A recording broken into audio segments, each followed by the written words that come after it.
Voulez-vous savoir comment corriger toutes les erreurs du plugin Gutenberg dans WordPress? Je vais maintenant vous apprendre une série d'étapes simples et pratiques pour corriger toute erreur que vous pourriez rencontrer sur votre site web WordPress. Je vais vous montrer quelques étapes qui vous guideront tout au long du processus de correction, sans que vous perdiez votre temps à chercher d'autres solutions. Le tout de manière plus didactique et complète, sans nécessiter aucun type de connaissances avancées.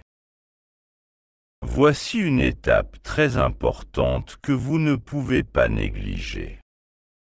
Utilisez un bon hébergement de site web. 90% des problèmes que nous rencontrons sur les sites WordPress sont toujours liés à l'hébergeur. Dans certains cas, la version PHP est obsolète. Dans d'autres cas, PHP n'a pas d'extension autorisée ou des fonctionnalités sont manquantes. Par conséquent, nous recommandons les serveurs Hostinger afin que vous puissiez utiliser PHP dans votre hébergeur. Quel que soit le pays dans lequel vous vous trouvez, ils disposent d'un support multilingue et servent le monde entier. Ils ont un plan spécifique pour WordPress avec gestion et c'est l'un des meilleurs plans pour WordPress. Nous avons testé plusieurs sites dans le cadre de ces plans. À partir du plan initial, vous pouvez héberger jusqu'à 100 sites web et ils sont compatibles avec absolument tout le monde. Sur tous les plugins que nous avons testés à ce jour, nous n'avons trouvé aucun plugin qui ne fonctionne pas dans l'environnement Hostinger. Il dispose également d'un système dans le panneau pour vérifier les virus dans les installations WordPress, effectuer des mises à jour dans le panneau et vérifier la compatibilité des plugins, ce qui vous aidera à résoudre la plupart des problèmes. Il y a un lien dans la description et si vous achetez un forfait annuel ou plus, utilisez notre lien pour soutenir notre chaîne. Une chose très importante, comme rechanger à une politique de remboursement si vous n'aimez pas le produit, vous pouvez simplement faire ce qui suit. Acheter un hébergement chez Rechanger, installer un site WordPress, installer tous les thèmes et plugins que vous avez sur votre site web actuel. Vérifiez si cela fonctionnera. Si cela fonctionne, vous savez que le problème vient de l'hébergement de votre site web et qu'il est temps pour vous de migrer. Tout ce que vous avez à faire est d'apporter votre site web à Hostinger. Même, Hostinger effectue la migration gratuitement pour vous. Tout ce que vous avez à faire est de rejoindre l'un de leurs plans. Je recommande Cloud Startup pour les sites qui ont besoin de plus de performance et j'appelle l'équipe d'assistance qui vous aidera dans le processus de migration. Avant d'apporter des modifications, vous devez sauvegarder votre environnement. Il est très important d'avoir une sauvegarde de votre site web. Même en cas de problème, effectuez une sauvegarde du site web dans son état actuel.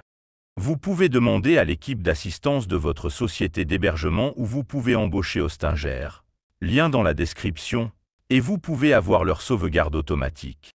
La sauvegarde sur le panel Hostinger est très simple à faire.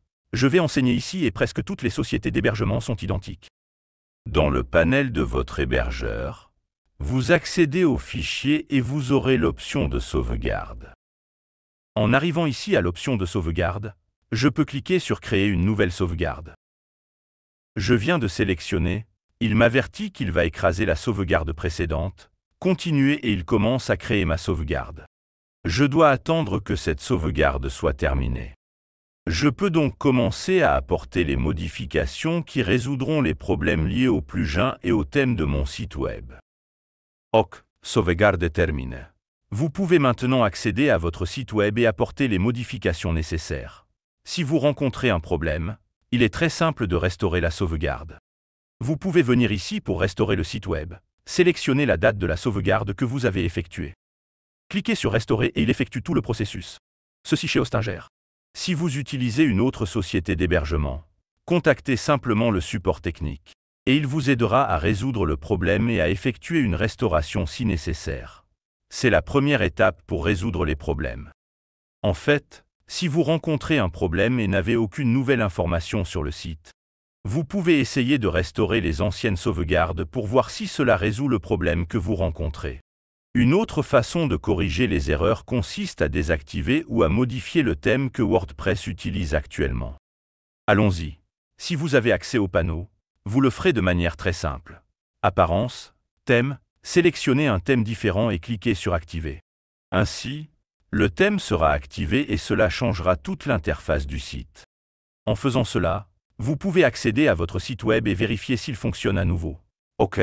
Si vous n'avez pas accès au panneau WordPress, vous pouvez également le faire via la banque de double. Allons-y étape par étape.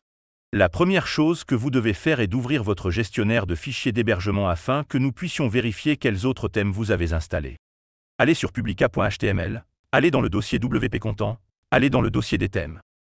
Et à l'intérieur du dossier, vous verrez tous les thèmes. Ces thèmes sont les thèmes WordPress par défaut. OK. Allons maintenant dans votre panneau d'hébergement et localisons votre base de données. D'accord, .fiadmin. Et passons dans Fiadmin pour pouvoir modifier votre base de données.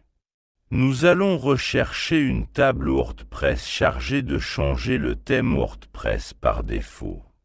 Allons ici à notre base de données. Nous avons la table Options. Et nous allons chercher ici le tableau des thèmes. Passons ici à la page 2. Et non. Et ici nous trouvons le modèle et les feuilles de style. Voici les deux tableaux que vous devez modifier pour changer de thème WordPress. Alors allons-y. Supposons que je ne souhaite pas utiliser ce thème, car ce thème pose problème sur mon site web. Je peux venir ici et obtenir le nom d'un autre thème, en cliquant ici sur Renommer, copier le nom du thème, l'annuler, venir ici, double-cliquer et changer le nom du thème. Ici, encore une fois, je change le nom du thème. Je clique hors de l'écran et c'est tout. Les deux lignes ont été échangées et modifiées. Quand je reviendrai sur mon WordPress, je remarquerai que le thème qui est actif actuellement est à nouveau ce thème ici. Donc, en faisant cela, je change le thème actif et si le thème actif générait un type d'erreur dans mon WordPress, je le corrige simplement. Une fois cela fait, soit je change le thème de mon site web, soit je mets à jour le thème qui posait problème. Une étape très simple qui peut résoudre de nombreux problèmes consiste à désactiver le réseau CDN si vous l'utilisez sur votre WordPress.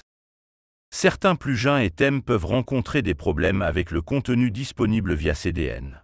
Des réseaux tels que Cloudflare, CDN Max, entre autres, peuvent être désactivés temporairement ou définitivement pour résoudre les problèmes de votre site WordPress. Donc, dans notre exemple, je vais aller sur Cloudflare et désactiver le réseau CDN. Je clique sur Modifier sur mon entrée DNS et désactive le proxy. En cliquant sur Enregistrer, je désactive le service CDN et dans environ 30 à 40 minutes, je peux réessayer d'accéder à mon site web. Passons maintenant à la solution où nous modifierons taxes. Dans de nombreux cas, la restauration de taxes à la valeur par défaut de WordPress résout la plupart des problèmes. Cependant, il est important de prêter attention au point suivant. Si vous utilisez un plugin de mise en cache dans WordPress, vous devez d'abord désactiver le plugin. Si votre WordPress ne se charge même pas, alors oui. Vous pouvez d'abord modifier taxes, puis désactiver le plugin de cache. La plupart des plugins de mise en cache modifient le fichier taxes de WordPress. Allons-y. Je vais ouvrir à nouveau mon panneau d'hébergement. Je vais accéder au gestionnaire de fichiers, accéder au gestionnaire de fichiers et rechercher le taxe actuel de mon site web, dans public.html. Je vais chercher le fichier taxe. Il est là. La première chose que je dois faire est d'en créer une copie. Je vais donc copier le fichier, sélectionner le dossier actuel dans lequel je me trouve, copier, et cela créera un autre taxe pour moi en dehors de public.html. Une autre méthode pour effectuer une sauvegarde consiste également à simplement cliquer avec le bouton droit et transformer taxe en fichier zip, par exemple. Et puis vous aurez votre zip au cas où vous auriez besoin de le restaurer. Ok, ouvrons Heckes. Notez que mon taxe est complètement modifié. Ces changements sont dus à mon plugin LeadSpeed Cache. Cela apporte des modifications, mais le taxe WordPress d'origine ne ressemble pas à ceci. Dans la documentation officielle de WordPress, on peut voir l'apparence originale de taxe. En cas d'erreur, vous pouvez copier le contenu, coller le nouveau contenu dans taxe et enregistrer le fichier. Cela vous aidera à tester si votre site web fonctionnera à nouveau ou non. Si le site ne fonctionne plus, Restaurez le fichier tel qu'il était et le fichier ne fonctionne plus. Et passons à l'étape suivante. La modification de la version PHP peut être l'une des étapes importantes pour résoudre un problème sur votre site WordPress. Que le problème vienne d'un thème ou d'un plugin, la version PHP doit être compatible avec celui-ci. Allons-y. En accédant au tableau de bord de mon système d'hébergement, je peux aller dans Avancées, dans Configuration PHP et choisir la version de PHP que je souhaite utiliser. Chaque hébergeur dispose d'un panel différent, mais ils ont tous la possibilité de changer de version PHP. Actuellement, PHP 7.4 est le plus compatible avec tous les thèmes et plugins WordPress. PHP 8.0 fonctionne bien au sein de WordPress, mais il présente encore quelques incompatibilités avec certains thèmes et plugins que les développeurs n'ont pas encore mis à jour. Nous vous recommandons donc de passer à PHP version 7.4, de cliquer sur Mettre à jour pour qu'il applique la modification, d'attendre environ 3 minutes et de réessayer d'accéder à votre site web, en n'oubliant pas de vider le cache à chaque fois que vous effectuez une modification. Une façon de résoudre les problèmes consiste également à modifier les autorisations des dossiers dans lesquels votre plugin a été installé. Dans de nombreux cas, une personne décompresse un fichier zip directement dans le dossier WordPress où se trouve le plugin. Et cela modifie les autorisations et le propriétaire du dossier, provoquant des erreurs critiques dans WordPress. Revenons au tableau de bord de notre hébergeur. Je suis arrivé à Fichier, Gestionnaire de fichiers. Accédez à notre gestionnaire de fichiers, notre File Manager. Allez dans Public HTML, accédez à WP Content. Allez dans le dossier plugin et on retrouve ici tous les plugins installés dans WordPress. Notez qu'il dispose d'autorisations de dossiers spécifiques. Il s'agit du modèle d'autorisation de dossier sur le web. Si votre répertoire ne dispose pas de ces autorisations, vous pouvez cliquer avec le bouton droit. Vous pouvez accéder aux autorisations et modifier les autorisations. Notez que l'autorisation est 755. Si je coche une case, je modifie les autorisations. La valeur par défaut est 755. Cochez l'option Récursif, Répertoire et Fichiers et cliquez sur Mettre à jour. Important, si vous souhaitez conserver l'état d'origine du dossier, avant d'effectuer la modification, vous pouvez cliquer avec le bouton droit, accéder à Archiver, sélectionner le format de fichier. Et cela créera une sauvegarde pour vous avec l'état d'origine. Ici l'autorisation est différente mais dans ce fichier zip, les autorisations restent les mêmes que sur votre écran. Temps, c'est de l'argent. Si vous avez besoin d'une équipe pour résoudre des problèmes avec vos applications, votre infrastructure et votre application web, contactez-nous. Le lien dans la description à notre calendrier ouvert au public avec les heures et les jours que vous pouvez sélectionner. Commandez et recevoir notre service exclusif d'un groupe de passionnés de technologie à un client qui en a besoin. Votre temps vaut beaucoup pour nous. Si vous ne le souhaitez pas, ce n'est pas grave.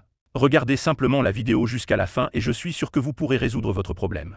Si vous voulez gagner de l'argent en résolvant des problèmes WordPress, il y a un lien dans la description qui vous mènera à la meilleure formation qui soit. Je veux que vous réfléchissiez à ce qui suit. Selon vous, qu'est-ce qui est le plus probable? Que quelqu'un vous paie 1000 $ pour un site web dont il ne sait même pas s'il en a besoin? Ou que quelqu'un qui a déjà un site web fonctionnel et qui a un problème vous paie 1000 $ pour le résoudre? Résolvez les problèmes avec des outils déjà existants. C'est un marché immense et peu exploré. Vous avez la possibilité de travailler sur l'urgence, le besoin d'entreprises déjà actives. Cliquez sur le lien dans la description et je suis sûr que vous l'aimerez.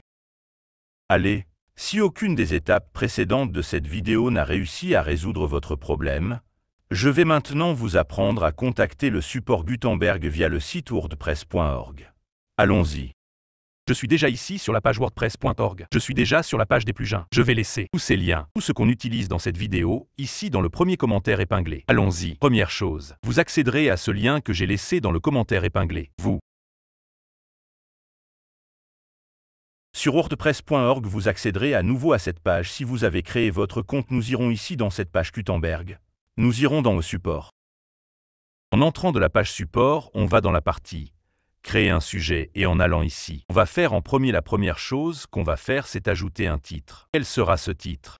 Vous mettrez un titre faisant référence à l'erreur que vous recevez plus tard. Vous ajouterez le lien vers votre site web. Je mettrai ici le lien que nous utilisons en classe. Maintenant, nous ajouterons le corps du message d'erreur que vous expliquerez au support équipe quelle est l'erreur que vous rencontrez. Je vais ajouter ici un message par défaut, qui sera la touche spéciale de cette vidéo, ce qui permettra à l'équipe d'assistance de comprendre beaucoup plus facilement l'erreur que vous rencontrez et de vous répondre beaucoup plus rapidement. Je laisserai également ce message dans le commentaire épinglé afin que vous puissiez le copier et l'utiliser dans votre fil de discussion d'assistance. Alors, qu'avons-nous dans ce message ici? Nous avons mon environnement, qui est votre environnement de travail. Vous essayez d'exécuter le plugin et recevez ce message d'erreur. Et nous ajouterons dans ce message quelques points très importants qui aideront l'équipe d'assistance à vous aider à résoudre le problème. Problème que vous recevez. Allons-y. La première chose que nous ferons est de saisir la société d'hébergement que vous utilisez. J'utiliserai GhostIngerp comme exemple. Vous entrerez également la version de PHP que vous utilisez dans votre environnement. Mettez 7.4, vous mettrez également la version de WordPress que vous utilisez. La version du plugin que vous utilisez. Vous ajouterez tous les plugins. Je le répète. Mettrez tous les plugins que vous avez installés à l'intérieur de votre site web. De préférence installés et activés, car ceux qui sont désactivés ne poseront probablement aucun problème. J'en ai déjà quelques-uns ici que je vais utiliser comme test, juste pour donner un exemple. Pour vous les gars. Si vous avez un plugin de mise en cache installé dans votre environnement, vous devez également le préciser dans le message d'erreur. Et en plus de le préciser dans le message d'erreur, pour spécifier le plugin, vous devez préciser s'il est activé ou non. Car les deux plugins installés, en particulier le plugin de cache, s'il est actif, pourrait être à l'origine de l'erreur que vous recevez sur votre site web à cause de Gutenberg. Allons-y. Maintenant, pour finaliser le message que vous allez envoyer au support, vous ajouterez un message expliquant ce que vous essayez de faire. Ce qui devrait se passer lorsque vous essayez d'effectuer l'action que vous faites sur votre site web. Et vous localiserez le message. Ajoutez ce qui se passe, ce qui vous renvoie l'erreur. Cela indiquera clairement à l'équipe d'assistance ce que vous essayez de faire et quelle erreur vous est renvoyée. Même si vous n'avez pas de message d'erreur spécifique, ils seront capables de comprendre ce qui se passe avec ce message écrit tel que je l'ai laissé ici pour vous. Allez, pour finir, nous allons ajouter quelques balises à votre sujet, pour également faciliter le travail de l'équipe support. Nous avons maintenant quelques cas ici que vous pouvez sélectionner, si cela a du sens avec ce que vous avez écrit dans le message que vous enverrez au support. Sinon, il suffit de marquer ce dernier ici, qui vous avertira lorsque votre sujet aura reçu une réponse. Et voilà, j'espère que vous pourrez résoudre votre problème. Faites-le ici et il est presque sûr à 100% que le support vous répondra. En utilisant cette technique, ce message spécifique comme celui que je vous ai montré ici, vous avez beaucoup plus de chances de recevoir une réponse rapide et précise du support. Jusqu'à maintenant. De Gutenberg. Et voilà, la vidéo se termine ici. Merci, follow.